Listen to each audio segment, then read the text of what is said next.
Aunque resulte increíble, los inventores de cohetes nunca renunciaron a su sueño de enviar una máquina al espacio exterior. Pero sus investigaciones se convirtieron en una carrera que afectó a la vida y a la muerte al transformarse los cohetes en armas capaces de destruir en masa. Esta es la vertiginosa evolución de esas primeras etapas hacia el espacio.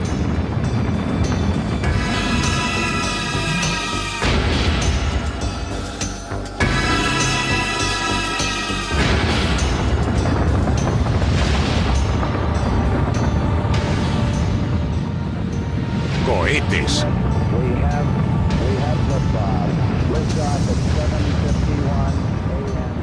Primeros pasos hacia las estrellas.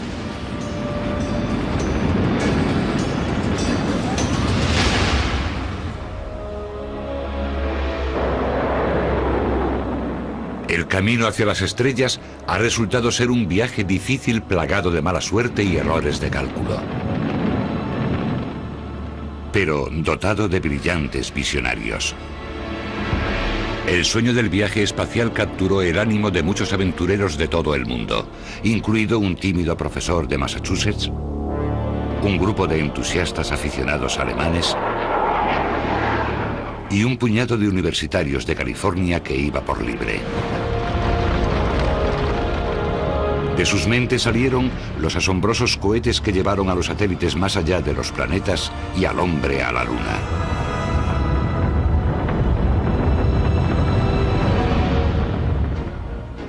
Estos extraordinarios pioneros nos han hecho emprender un viaje que se adentra en el siglo XXI.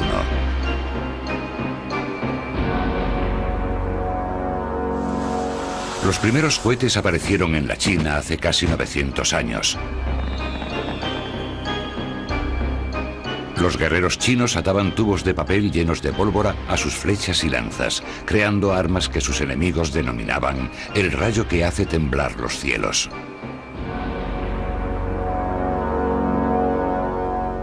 Esos sencillos tubos contenían los elementos básicos de todos los cohetes que se construirían después. Un propulsor que se enciende en una cámara de combustión y una tobera para expulsar los gases calientes. En torno a 1700, los chinos y los hindúes equipaban ejércitos enteros con cohetes de pólvora. En 1799, 5.000 hindúes armados con cohetes utilizaron sus armas contra el ejército invasor inglés. La mortífera lluvia de miles de cohetes dispersó a los asustados británicos y los obligó a retirarse. Los británicos enviaron recado a Inglaterra diciendo: esos indios a los que íbamos a vencer con la espada y la lanza han desarrollado un cohete que está provocando gran confusión y devastación. ¿Qué vamos a hacer al respecto?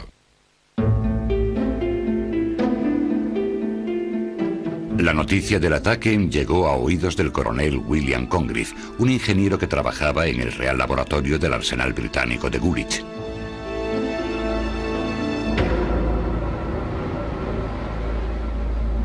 En 1804, Congreve llenó un tubo de hierro con pólvora negra como propulsor. Colocó un proyectil detonante en la punta e incluyó un largo palo de madera para ayudar a despegar y guiar el arma.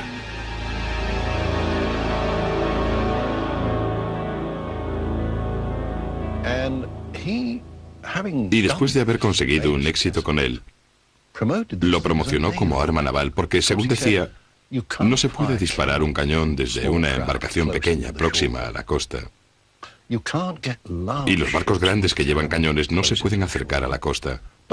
Pero una embarcación pequeña armada con cohetes sí puede, porque no se produce retroceso que pueda perjudicar a la embarcación. Brillante, dijeron en la Armada. A principios de 1800, Inglaterra estaba en guerra con Francia. La Royal Navy utilizó barcos de guerra armados con los cohetes de Congreve para recorrer la costa francesa y bombardear sus ciudades.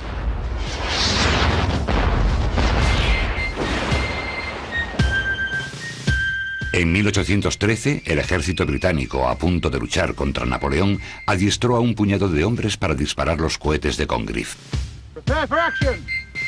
Creó la primera brigada de cohetes de la Real Artillería.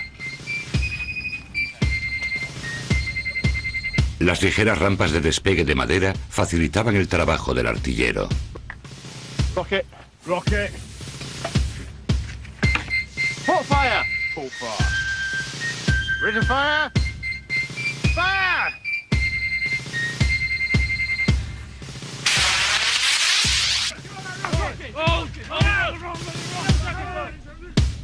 A pesar de que los cohetes de Congreve no jugaron un papel decisivo en la lucha contra Napoleón, sí demostraron igualar a los cañones en cuanto a alcance y puntería, además de resultar más fáciles de transportar.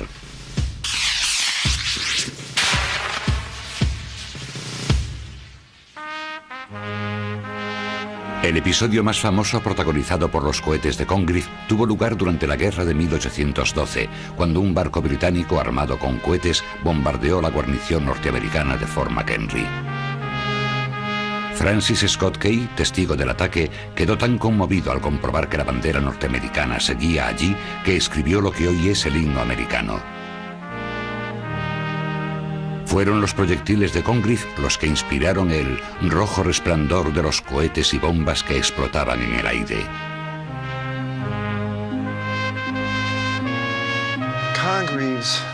Las mejoras de Congreve alcanzaron un punto de estancamiento. Los hacía más grandes, sí, pero no funcionaban mejor.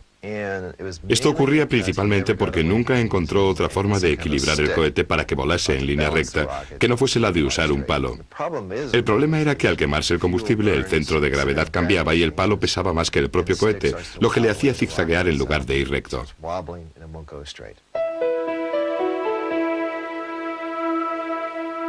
En 1843, un ingeniero británico llamado William Hale diseñó un cohete con pequeños deflectores de metal dentro de la tobera.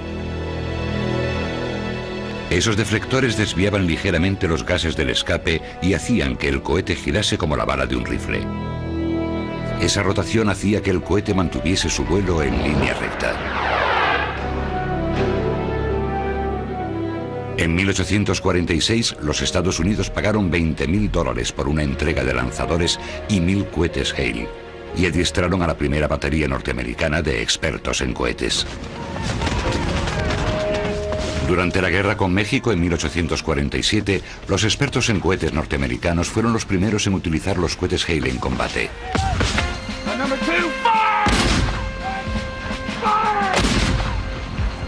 Pero 10 años más tarde, otra tecnología eclipsó al cohete de guerra. En la época de la guerra civil, la potencia de los cañones y la técnica de los artilleros habían evolucionado tanto que los cohetes utilizados en el campo de batalla se habían quedado obsoletos.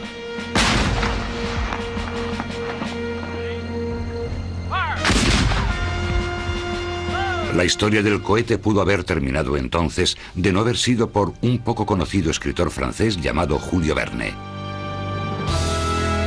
En 1865 escribió De la Tierra a la Luna, una historia de intrépidos aventureros que son disparados en dirección a la Luna dentro de una gigantesca bala de cañón.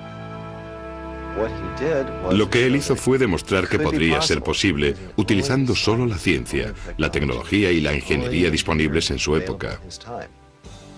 Por primera vez en la historia, la gente pensó que tal vez la idea de navegar por el espacio no fuese una fantasía total.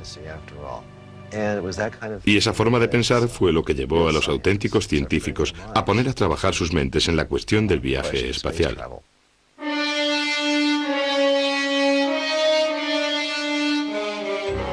Los relatos de Julio Verne no solo dispararon la imaginación de los primeros directores de cine, sino que también inspiraron a algunos de los científicos de la astronáutica más capacitados del siglo siguiente. A finales del siglo XIX, Konstantin Tsiolkovsky enseñaba matemáticas en la remota aldea rusa de Kaluga.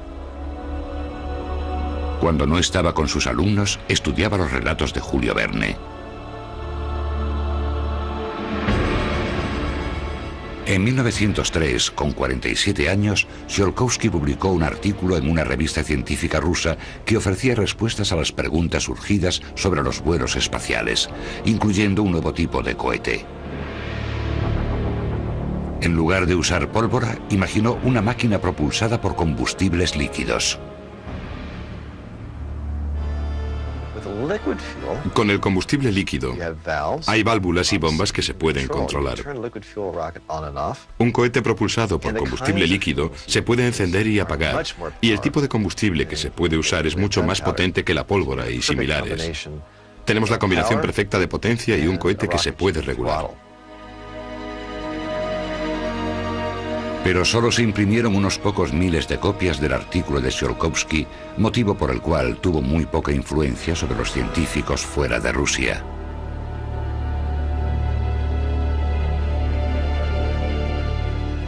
Cuando murió en 1935, Tsiolkovsky nunca había intentado construir uno de sus cohetes. Sin embargo, sus teorías siguen siendo la piedra angular de la ciencia de los cohetes. Sería necesaria la llegada de un tímido profesor yanqui de Massachusetts para convertir la teoría científica en realidad.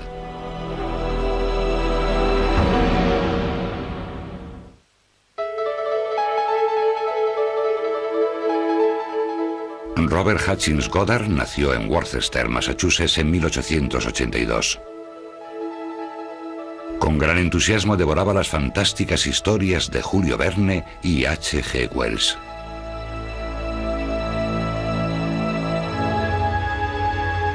Un día, cuando era un crío, su padre le pidió que podase el cerezo que tenían en el patio. Aquella tarde, mientras estaba subido al cerezo podándolo, experimentó una especie de visión.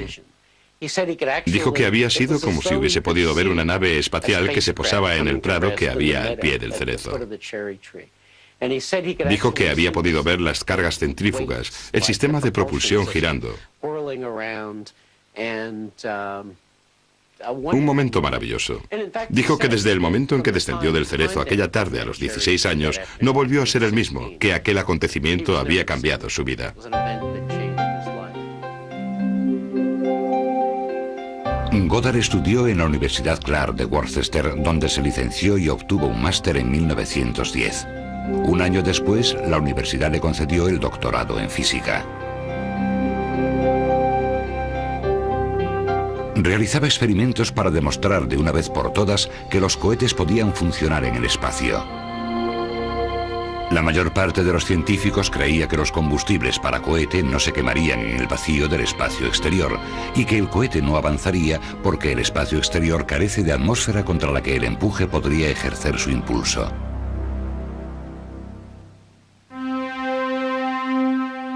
En 1916, usando un tanque especial al que se le había retirado todo el aire, Goddard descubrió que como los compuestos del combustible llevan su propio oxígeno, los propulsores del cohete funcionarían en el espacio exterior y que el empuje podría impulsar al cohete a través del vacío del espacio exterior.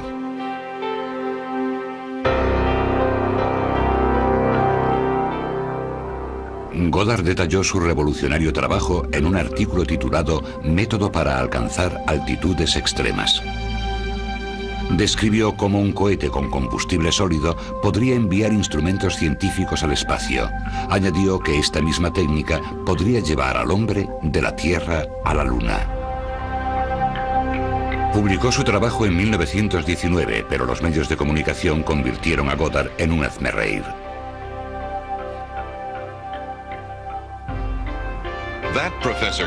Que el profesor Goddard no conoce la relación entre acción y reacción y la necesidad de tener algo mejor que un vacío contra el que reaccionar. Claro que parece faltarle solo el conocimiento que día a día se reparte en las escuelas superiores. El New York Times. El ya tímido Goddard se retiró del escrutinio público y continuó sus investigaciones en medio de un secreto casi total. En 1921, Goddard descubrió que los combustibles sólidos no producirían el empuje suficiente como para efectuar un viaje espacial. Aunque no había oído hablar de Tsiolkovsky, Goddard llegó a la misma conclusión. Solo los combustibles líquidos podrían proporcionar la potencia necesaria para viajar al espacio. Para poner a prueba su idea, Goddard armó como pudo el primer cohete con combustible líquido. Construyó el cohete más minimalista que podamos imaginar. Ni siquiera parecía un cohete. Parecía una escultura moderna. Pero eso no era lo importante era, ¿funcionará? Goddard construyó el primer cohete de combustible líquido con la tobera de escape por encima de los depósitos de combustible porque creía que volaría mejor si el cohete tiraba de su propio peso en lugar de empujarlo. En la base un depósito contenía el combustible, gasolina normal, y otro el oxidante, oxígeno líquido superrefrigerado.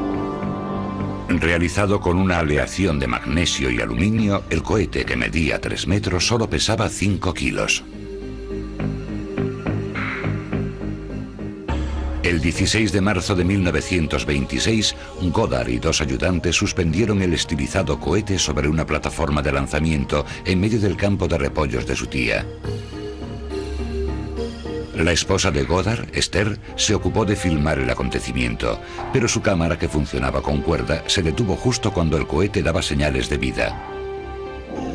El cohete llegó a alcanzar los casi 15 metros de altura y aterrizó a 56 metros de distancia.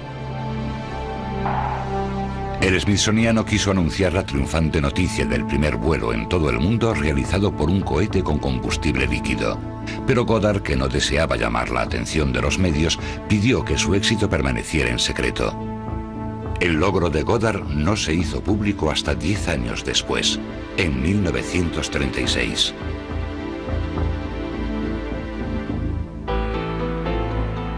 Continuó investigando y construyó cohetes mayores. El 17 de julio de 1929, su cuarto cohete se estrelló en un campo y provocó un incendio. Los periódicos informaron del desastre y el jefe de bomberos del estado prohibió a Goddard que lanzase más cohetes en Massachusetts.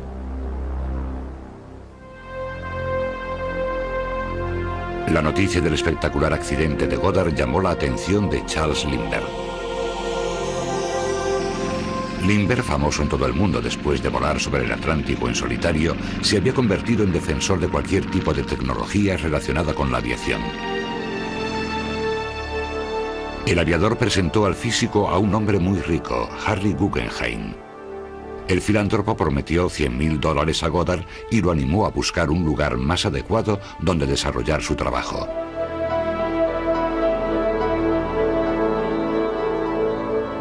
Durante el verano de 1930, Robert y Esther Goddard y unos pocos mecánicos de su confianza se mudaron de Massachusetts a un remoto rancho próximo a Roswell, Nuevo México. Contando con dinero, sitio de sobra y sin que nadie lo molestase, Goddard se dedicó a construir cohetes mejores. Pero no era el único que competía en la carrera espacial.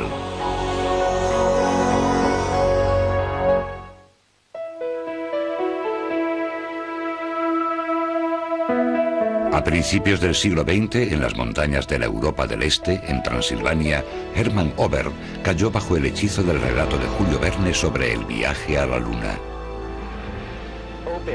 Oberth, de niño, hablaba de intentar calcular, siguiendo la lógica de Verne, la física de semejante vuelo.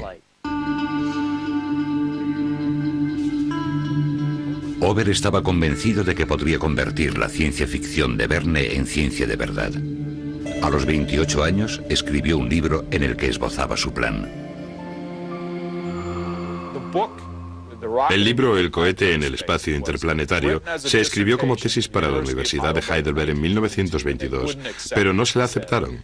El departamento de astronomía dijo, esto no es astronomía, y el departamento de física dijo, esto no es física. Le dijeron que era un buen trabajo, pero no podían darle el doctorado por él.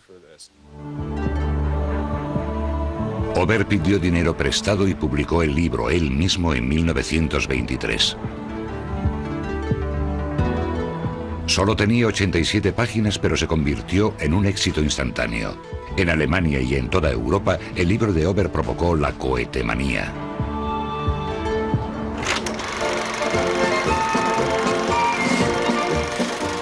Cualquier cosa relacionada con los cohetes estaba de moda. De repente, los que los fabricaban se convirtieron en el centro de atención.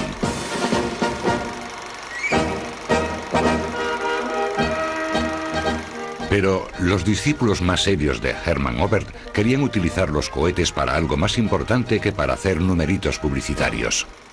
En 1927, 9 hombres y una mujer unieron esfuerzos y fundaron la Sociedad para el Viaje Espacial, que en alemán abreviada era VFR.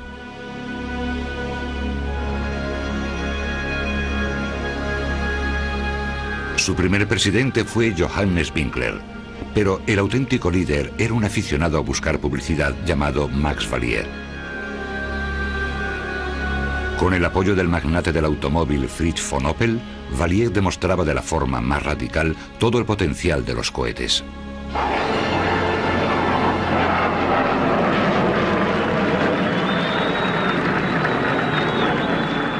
En sus carreras de automóviles equipados con grupos de cohetes alimentados por combustible sólido, Valier y Opel hechizaban a las multitudes al salir zumbando a velocidades próximas a los 200 km por hora.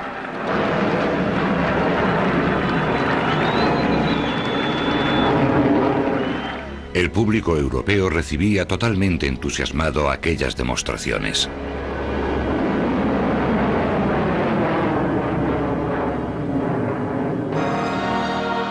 Un director de cine alemán, Fritz Lang, quiso saciar el interminable apetito del público con un magnífico film sobre el vuelo de un cohete a la Luna. Para asegurar la exactitud técnica de la película, Lang contrató a Hermann Oberth.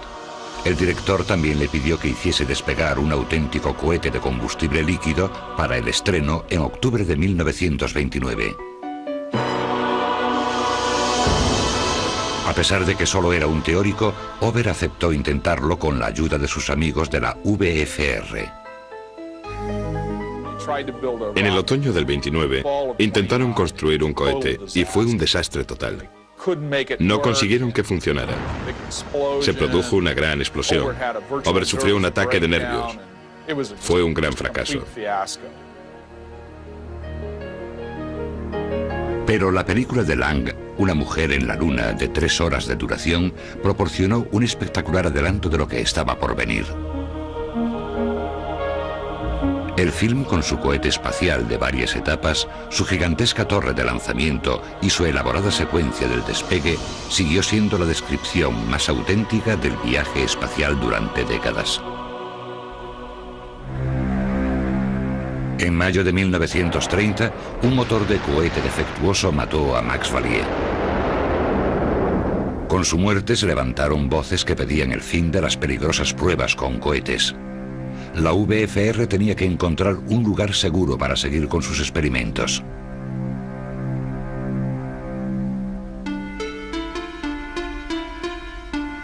La sociedad alquiló un depósito de municiones abandonado situado a las afueras de Berlín, donde estableció su campo de experimentación para cohetes.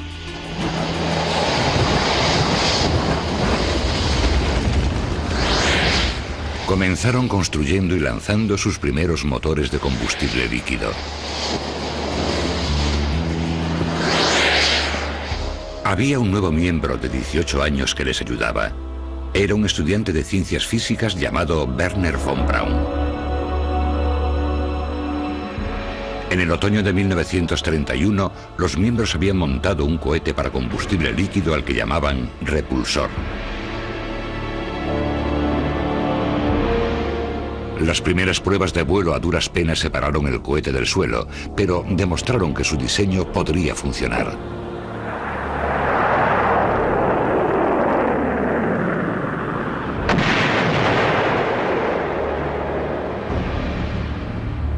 Fue el talento del joven von Braun lo que consiguió que el repulsor mejorase hasta llegar a alcanzar 1500 metros de altitud. En la primavera de 1932, el campo de experimentación para cohetes recibió la visita de varios miembros del ejército alemán. Los oficiales presenciaron una demostración y cambiaron impresiones sobre la construcción y el funcionamiento de los cohetes.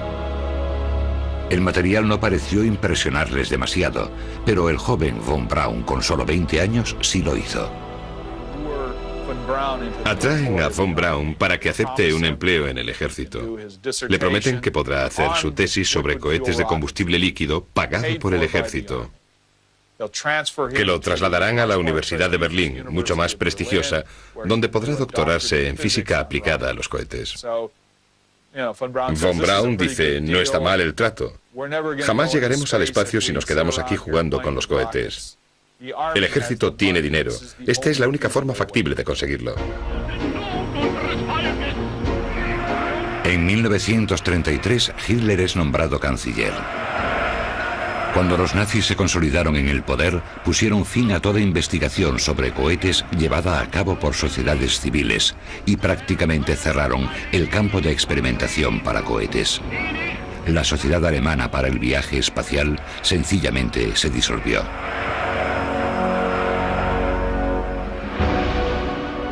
Y Von Braun, con el apoyo sin límites del ejército, comenzó a trabajar en un cohete de alto secreto que asombraría al mundo.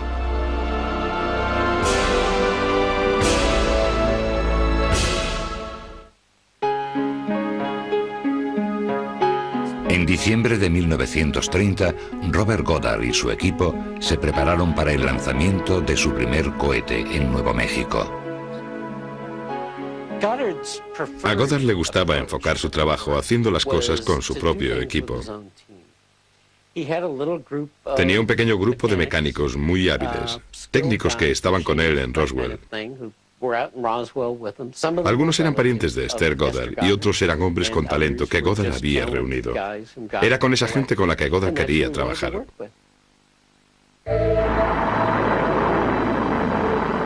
El cohete se elevó hasta alcanzar los 600 metros y aunque no voló en línea recta, aquello supuso un gran comienzo.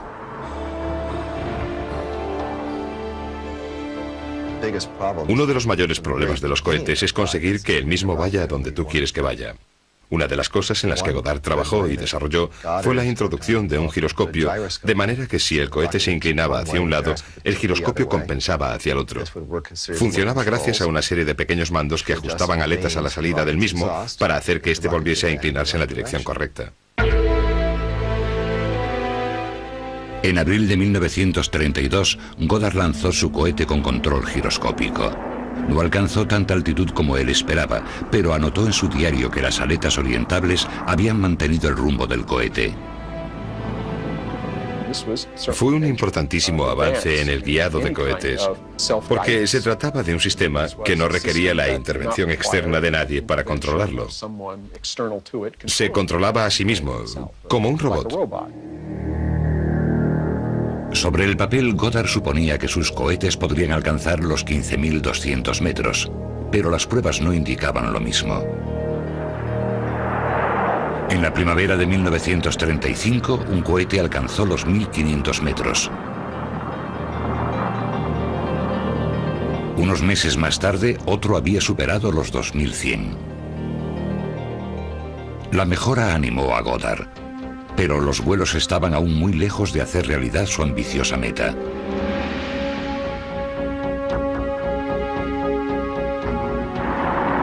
El 26 de marzo de 1937, un cohete superó los 2.700 metros. Era la mayor altitud alcanzada por uno de sus cohetes y supuso un buen motivo de celebración. Pero las noticias llegadas desde casa empañaron el feliz momento. Cuando el gran huracán barrió Nueva Inglaterra, a finales de la década de los 30, él estaba en Roswell, donde construían y probaban los cohetes. Pero recibió una nota de casa en la que le decían que la tormenta había provocado muchos daños en la vieja casa de Worcester y que el cerezo al que se había subido de niño había quedado destruido. El día que recibió la noticia anotó en su diario: ha caído el cerezo. Tengo que seguir adelante yo solo.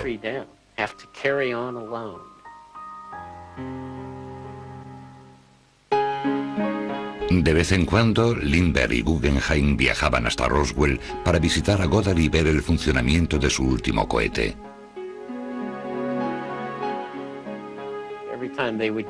Cada vez que llegaban para ver volar uno de los cohetes, algo salía mal. Veían el taller, veían las pruebas de los cohetes, sí, y todo eso, pero nunca presenciaron un buen vuelo de verdad. Lindbergh intentó convencer a Goddard para que contase con la ayuda de auténticos ingenieros, especialistas a la hora de resolver problemas que se le resistían. Pero Goddard se negó. Al pensar en Robert Goddard, debemos comprender que había sido formado como físico, pero trabajaba como ingeniero. En Roswell no se dedicaba a la física, estaba construyendo cohetes. Pero tendía a hacerlo tal y como había aprendido como físico, es decir, solo o junto a un pequeño grupo de colaboradores en un laboratorio.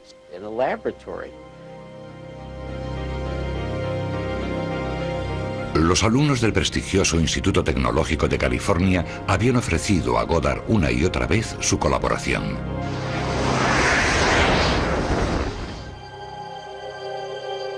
Incluso los miembros de la Sociedad Americana de Cohetes, un grupo de aficionados similar a la Sociedad Alemana de Cohetes, ofrecieron compartir sus experiencias con el famoso constructor de cohetes.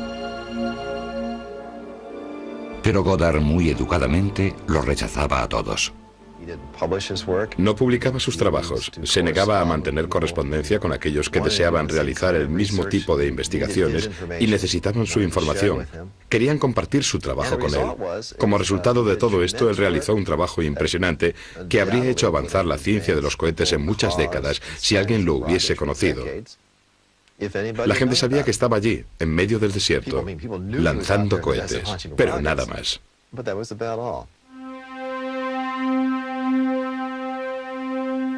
Para que sus cohetes alcanzasen mayores altitudes, Goddard debía encontrar una forma más eficaz de regular el flujo de oxígeno líquido y gasolina en la cámara de combustión.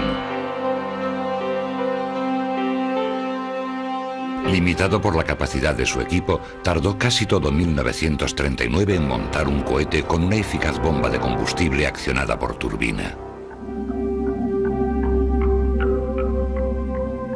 Totalmente hecho a mano, el cohete de casi 7 metros representaba la culminación de todo lo que Goddard había aprendido.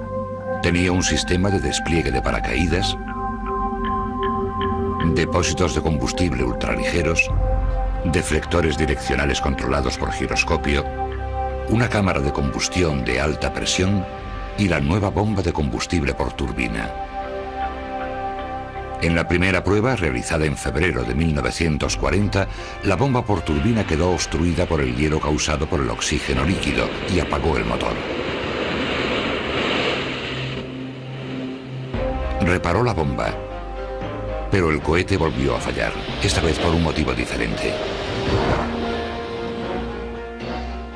En agosto de 1940 volvieron a intentarlo. El cohete despegó, pero por algún motivo se desvió y se precipitó al suelo.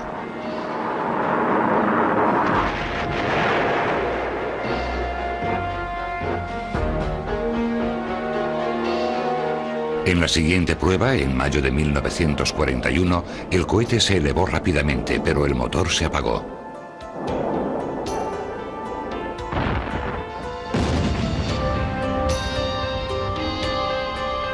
Recuperaron lo que pudieron y comenzaron el laborioso intento de reconstruir el cohete. El 10 de octubre de 1941, situaron el cohete en la torre. Era la 9ª vez que habían preparado su mejor cohete para volar. De momento, solo había despegado en 2 ocasiones. El motor hizo ignición, pero el cohete se atascó en la torre y no se movió. Goddard se rindió. La chispa de inventiva que lo había alimentado durante tanto tiempo había empezado a apagarse. Ya no intentó lanzar más cohetes y traspasó a otro su sueño de alcanzar altitudes extremas.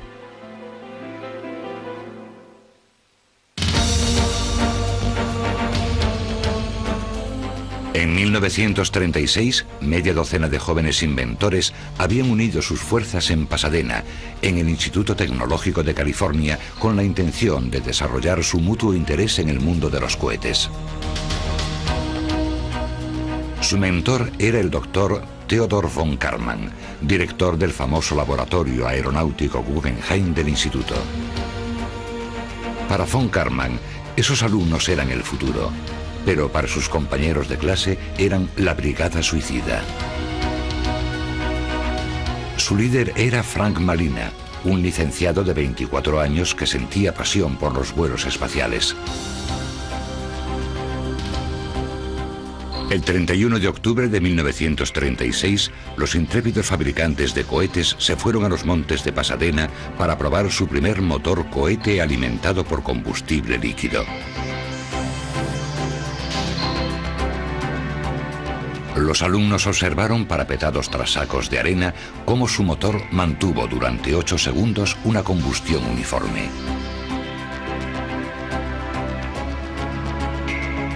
En 1939, los alumnos habían organizado una actividad más permanente en aquellos escarpados montes.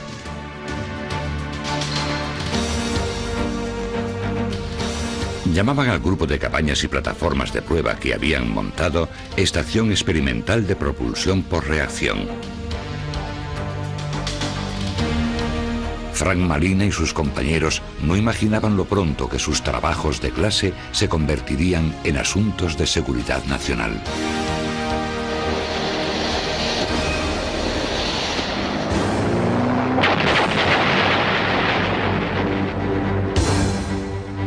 La Segunda Guerra Mundial cambió de golpe el curso de la historia de los cohetes.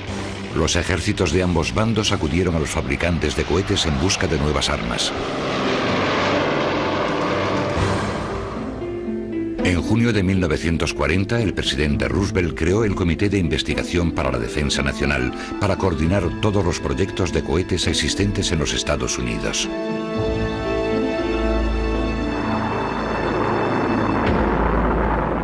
En ese momento, los cohetes de combustible líquido como el de Goddard parecían estar a años luz de distancia de cualquier aplicación práctica en la guerra. Pero una variedad de cohetes de combustible sólido podría cubrir la necesidad inmediata, y el Comité de Investigación inyectó su dinero en esa dirección.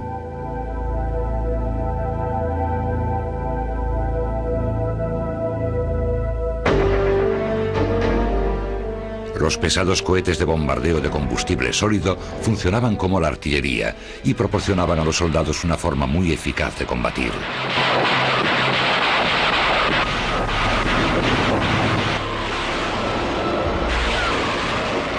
La Armada disparaba los cohetes desde las lanchas de desembarco, trasladando así la embarcación para cohetes de William Congreve desde el siglo XIX al XX.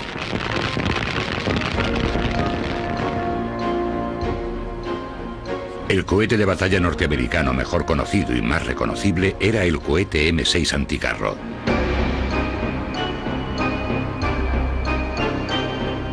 Ese cohete de combustible sólido pesaba tan solo 1,5 kilos, pero la carga que transportaba le confería una enorme potencia de ataque.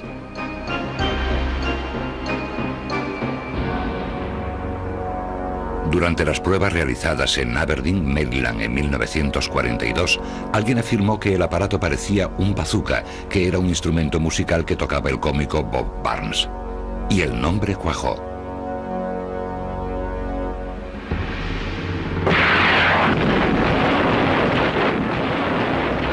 El bazooka pronto se convirtió en un arma de infantería muy bien considerada en todos los frentes.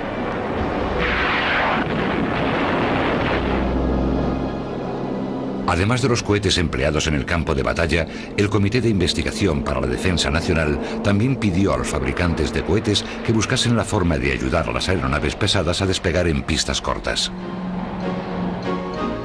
En agosto de 1941, la Brigada Suicida se reunió en la pista de aterrizaje del ejército próxima a Riverside, California, para equipar un aeroplano con sus nuevos cohetes de combustible sólido denominados JATO, siglas que significan despegue asistido por cohetes.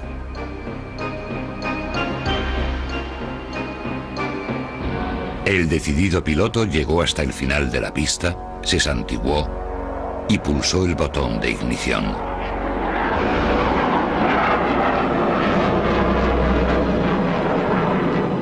Con el empuje adicional, el diminuto Ercoupe despegó en menos de la mitad de su distancia normal de despegue.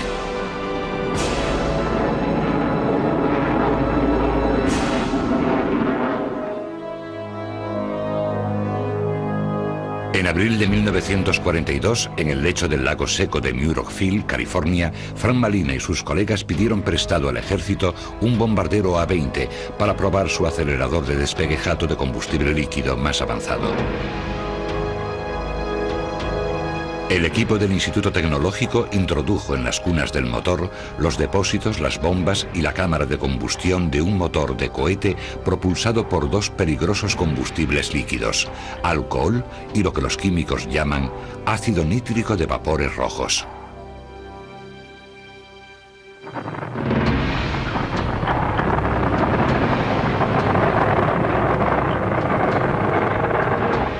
Los resultados superaron toda expectación. Las pruebas del jato corroboraron la potencia de los combustibles líquidos y la calidad del motor de los jóvenes alumnos.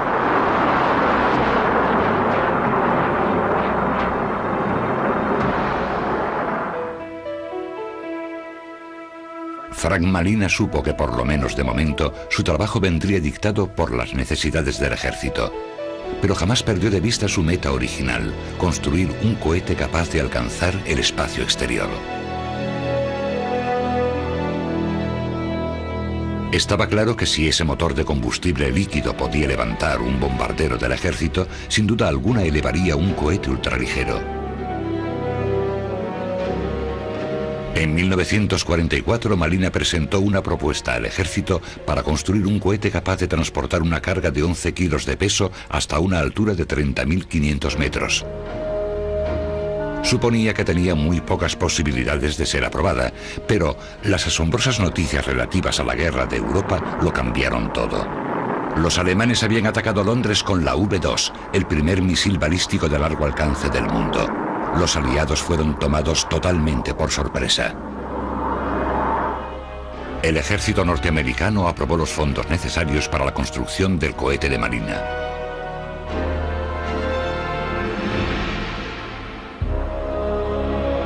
El 11 de octubre de 1945, Frank Malina preparó su nuevo cohete en el complejo de experimentación de cohetes del ejército recién construido en White Sands, Nuevo México. Después de bautizarlo con el nombre de WAC Corporal, situaron el cohete en la torre de lanzamiento y cuidadosamente lo llenaron con alcohol y ácido nítrico de vapores rojos.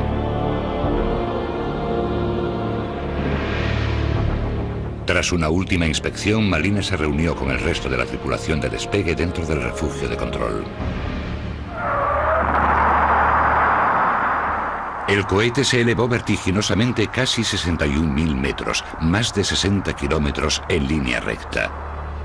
El fantástico lanzamiento de Frank Malina inauguró un nuevo capítulo en la experimentación con cohetes en América.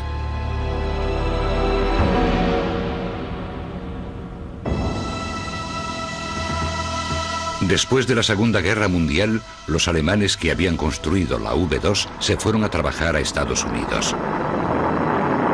La estación experimental del Instituto Tecnológico de California se convirtió en el JPL o Laboratorio de Propulsión por Reacción.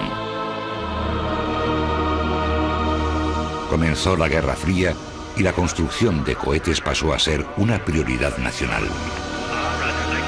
Sin límites de dinero y mano de obra, los constructores de cohetes no tardaron en hacer realidad los sueños de varias generaciones.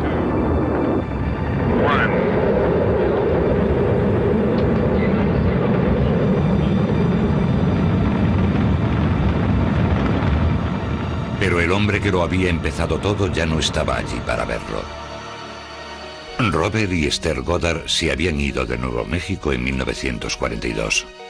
Sin dinero, Goddard había encontrado trabajo en Maryland construyendo unidades jato para la Armada.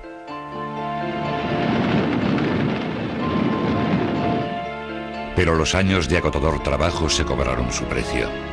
Goddard enfermó y el 10 de agosto de 1945, a los 62 años, falleció en silencio. En 1969, cuando el hombre pisó la superficie lunar por primera vez, el New York Times pidió disculpas públicamente por haber dudado del genio del pionero constructor de cohetes de Norteamérica.